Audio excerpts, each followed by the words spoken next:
If you're a parent, teacher, or school leader, and you're sick and tired of the frustration, anger, and unfair treatment of children at high risk in our public schools, then perhaps it's time for all of us to do something about it. In this podcast, Dr. Almitra Berry brings you tips, tools, strategies, and tactics to build successful solutions while touching, moving, and inspiring all of us to transform our schools so that every child thrives. Here's your host, Dr. Berry. Welcome back, Equity Wars. Thanks for tuning in to another episode of the 3E Podcast. Shout out to our new members on the Patreon channel. Thank you for joining us there. And make sure you smash that subscribe button and share. Your subscriptions help grow the channel and have turned this into an international show. So today I want to talk about the diverse tapestry of December holidays that are celebrated across the United States, North America, and some around the world. As educators and leaders in our public schools, K-12 in the U.S., understanding and acknowledging the diverse holiday traditions of our students is crucial. It's not just about being inclusive. It's about creating a rich, culturally responsive learning environment. By recognizing the various celebrations that occur in December, we can foster a sense of belonging for all our children, promote cultural understanding, and prepare our young learners for a diverse global society. This knowledge is essential for building an equitable educational experience that respects and values every child's background. So let's explore this truly vibrant array of holidays that are celebrated in December. So first, we have Christian holidays, and while our schools are public and non-sectarian, much of what we do in December is around Christmas on December 25th. Widely celebrated, commemorating the birth of Jesus Christ. Now, many Americans, it doesn't matter what their religious affiliation is, do observe it as a cultural holiday. Traditions include decorating Christmas trees, and actually, a Christmas tree is a custom that originated in Germany and spread to the U.S. in the 19th century. But families also exchange gifts. Now, that was a practice that was inspired by the gifts brought to the wise men to baby Jesus. Christmas Eve and Christmas Day often involve our going to church services, and many churches holding special candlelight services. And then there's this figure of Santa Claus. Now, that was derived from the Dutch Sinterklaas and ultimately St. Nicholas, which has become a central part of American Christmas lore. And then there's Advent. Now, Advent is the 4 Sundays preceding Christmas. It's a period of preparation that's observed by many Christian denominations and often marked by lighting candles on an Advent wreath with each candle representing hope, love, joy, and peace. Some families use Advent calendars, opening a little door each day to reveal a treat or a message. Now, for our Jewish community members, Hanukkah is also known as the Festival of Lights, 8 days that we celebrate, usually falling in December. Hanukkah commemorates the rededication of the Second Temple in Jerusalem after the Maccabean Revolt, and I hope I'm saying that right.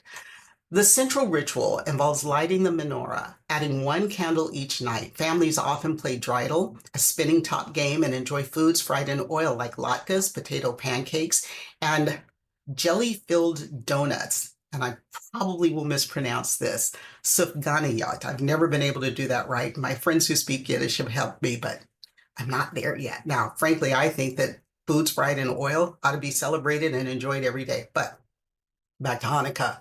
These oil-based foods symbolize the miracle of the oil that lasted for 8 days in the temple. Isn't that cool? Bet you didn't know that. And then we have Kwanzaa. Kwanzaa is celebrated from December 26th to January 1st, and I'll be doing another episode just about Kwanzaa. That week-long celebration in African American or Black American culture and heritage was created in 1966 by Dr. Maulana Karenga.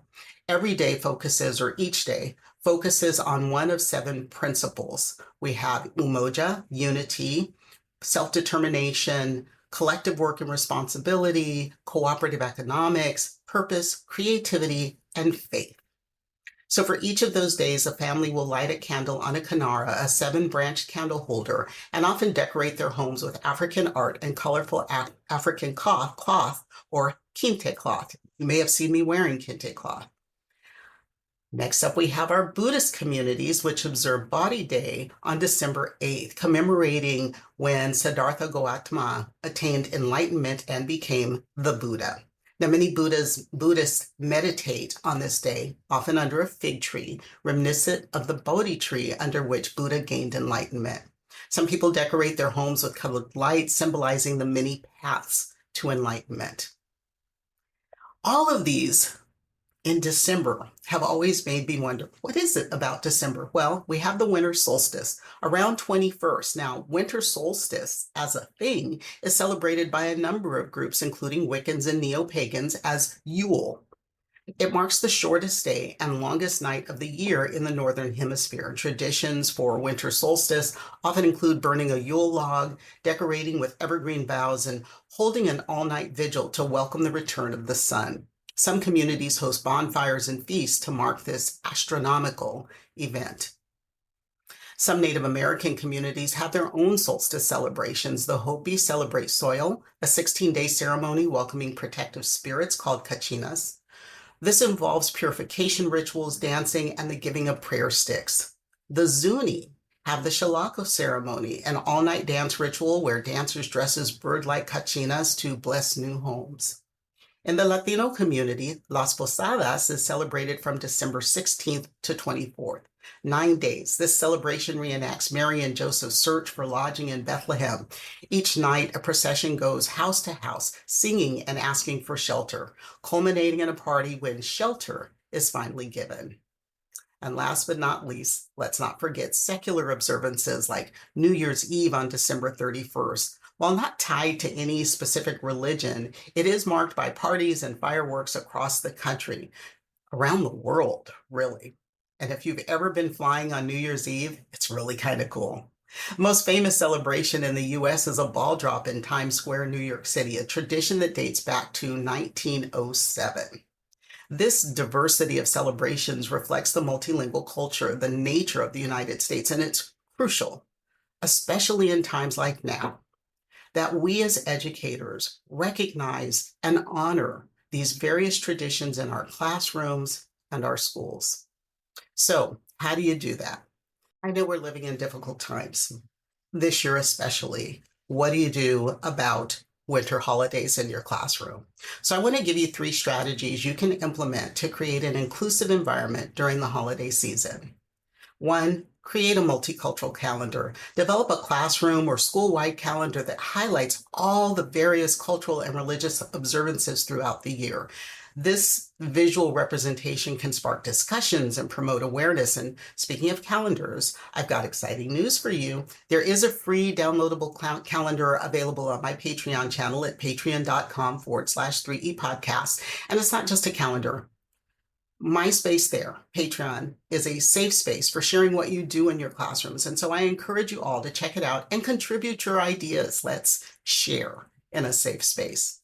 Another thing you can do is host a Festival of Lights event. Now, many December holidays involve light as a symbol. So organize an event where students can share how light is used in their cultural celebrations, fostering cross-cultural understanding.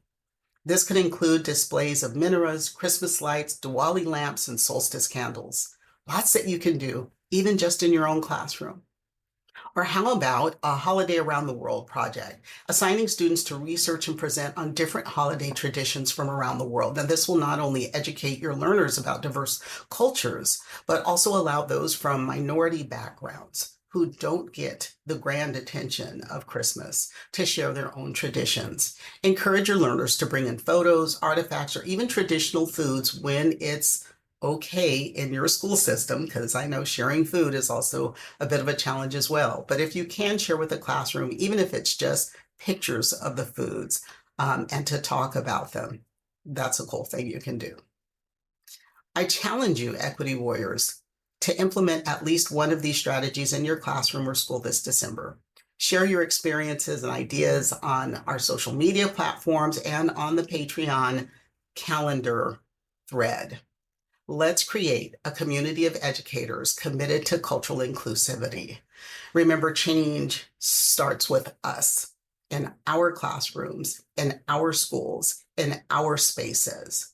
So be a catalyst for more inclusive educational environments. And then join me again next episode. And if you've got a question or a topic you'd like covered, a special request, text it to me. Look down in the notes for the link. I do want to hear your stories. And remember, don't worry about the things you cannot change. Change the things you can no longer accept.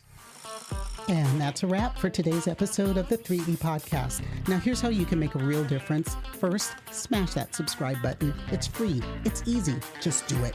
Second, share the show with anyone you know who cares about education. And third, consider becoming a supporter of the show. Together, we're not just talking about change, we're making it happen. Make a donation today to be part of that mission and change, and I'll catch you next time.